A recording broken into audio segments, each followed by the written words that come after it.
Patrick Frazee will be formally charged today, and he is expected to enter a plea. He was arrested 10 days ago, accused of murdering his fiance, Kelsey Berreth, but so far the missing mother's body has not been found.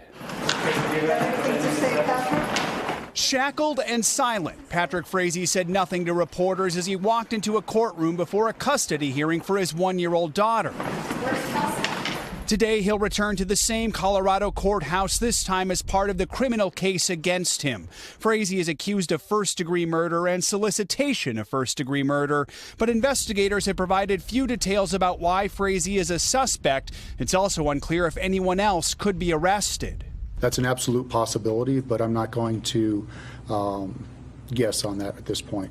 Police last spoke out about the case 10 days ago at a news conference following Frazee's arrest. At the time, investigators said they did not believe Berreth was still alive.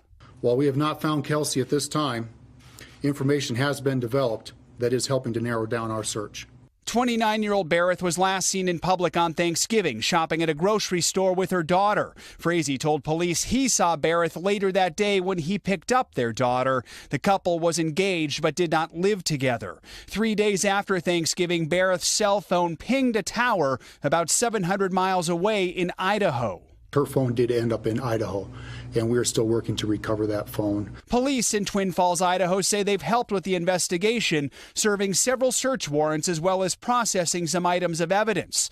As for Berreth and Frazee's daughter, Kaylee, for now she'll stay with Berreth's parents, who are granted temporary custody. The county still has legal custody, and Frazee's mother has filed a motion to intervene, which is necessary to figure out her rights in the case. A judge must now consider who will be given full custody of the young girl, with her mother missing and presumed dead, and the criminal case against her father moving forward.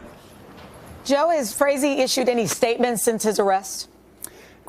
Chanel, so far, no. He's now represented by the Public Defender's Office, which has declined to comment on the case. But in court filings, Frazee's attorneys have sought to limit pretrial publicity because of what they're calling the, quote, massive pre-indictment and pretrial negative publicity. Chanel and Kristen. All right, Joe, thank you.